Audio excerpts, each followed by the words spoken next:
Well, this is JC with chapter 4 of my new book that I call Todd. Um, it's kind of a strange story. You probably, whoever may have read the first three chapters, might understand that it is sort of a strange story. And I haven't laid it out in any kind of format. But with my fertile imagination, I don't really need that. I just start writing, and we just kind of take it as we go along. So anyhow, without further ado, I'll go ahead and I'll read chapter 4 of my new book, Todd. Todd was now 12 and a half years old in years, but he had matured at such a rate as to have almost no more maturity to attain. By appearance, actions, and demeanor, as well as intelligence and book knowledge, he was about as far as he could go. He was the equivalent of a 50-year-old mature and well-educated man. He lacked only practical experience to qualify as completely grown up. What he was experiencing now with the death of his uncle and aunt and the grieving by his parents was a tremendous step in experience for him. He understood what his parents were feeling, especially his father, who had been so close to his big brother. He now knew the loss of a loved one was akin to losing part of oneself. Something inside him said he was fortunate to be an only child. His mother's vow of never again at Todd's birth had been kept. Todd spent most of his time alone, sometimes walking around the city, sometimes walking to a nearby park and just lolling around. It was a very large park, covering several city blocks, and had several walking trails as well as a small lake and many trees and shrubs, sort of like a mini Central Park in New York City. One day Todd was walking across a familiar stretch of the park, keeping off the trails, doing as he usually did to avoid meeting someone, and he approached a lone park bench. It was a hard concrete bench and little used by anyone else. He had never seen anyone except himself sit on it. But today there was a girl sitting on it, leaning back with her eyes closed. She could be napping or just resting her eyes, thinking. Immediately he stopped.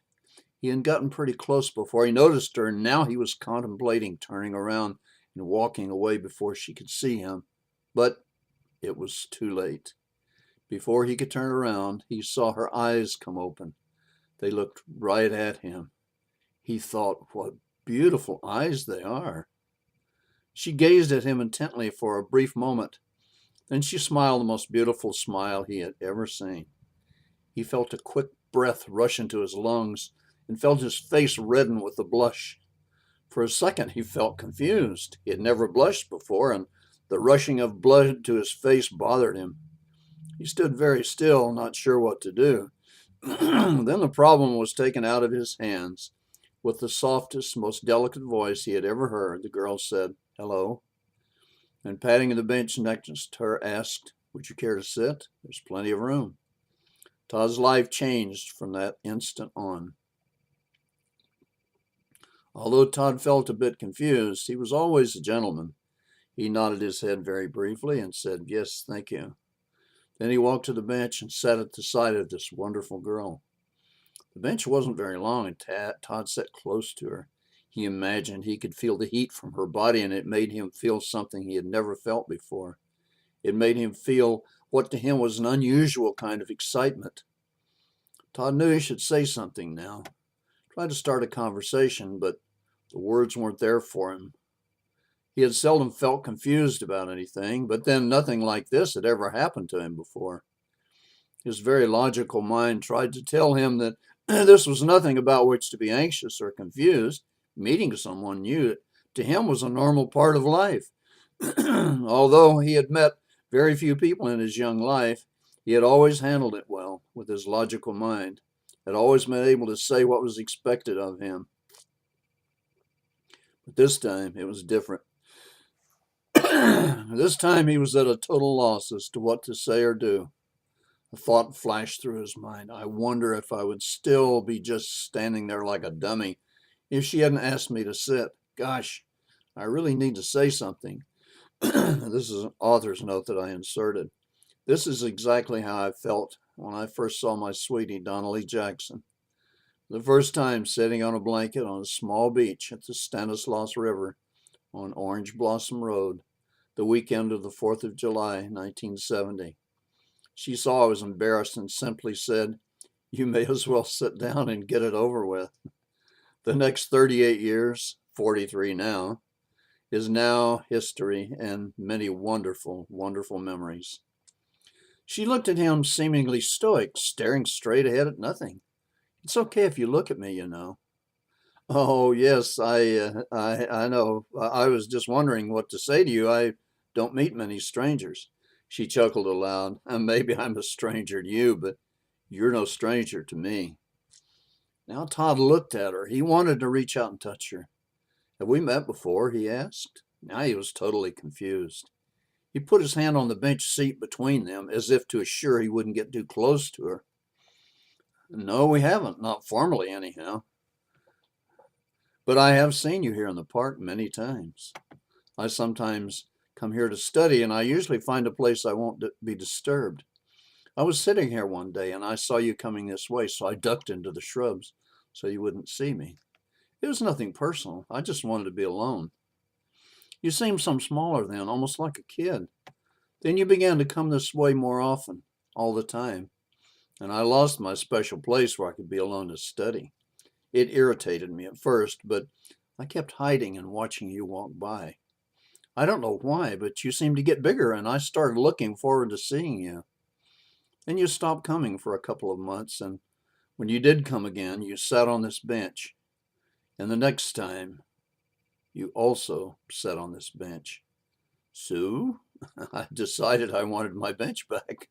So here I am." Her hand slid over and softly touched his hand then.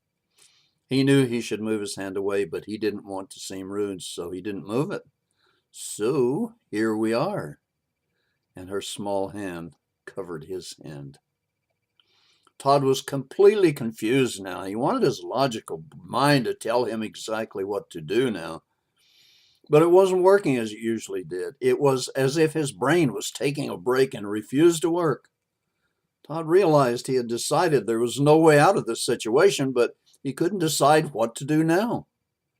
The most beautiful and charming girl Todd had ever known was actually coming on to him, a very first time ever experience for him, and he had no idea what to do about it. Then Todd's mind and body stopped functioning in any sensible or logical way.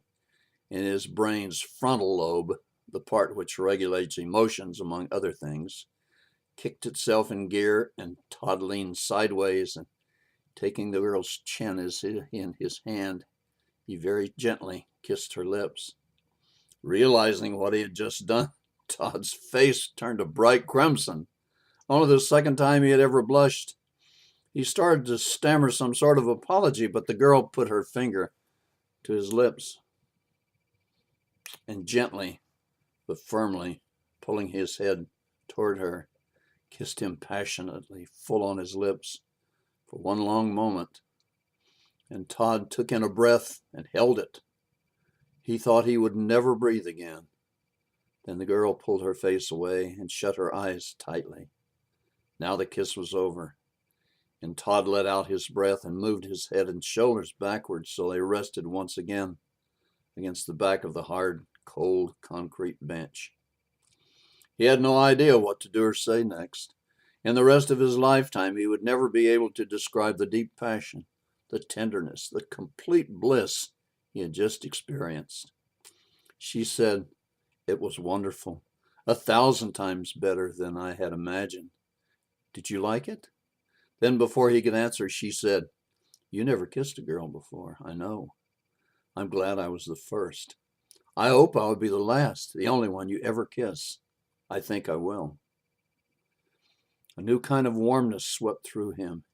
He felt like a part of his life, a wonderful part of his life, had just been determined. And it had been so easy. Just a walk in the park, a chance meeting, and a kiss had been enough to determine his fate and his future. But wait, the logical part of his brain came back from its vacation and caused his memory to function once more, and he could feel a thought forming. maybe a not so good thought forcing itself into his consciousness. He didn't want to think about it. He didn't want to accept it. Not now, not after this. But he knew he had to. What a bummer. What a bummer. And this is the end of chapter 4 of my new book that I call Todd. Thank you very much. This is JC.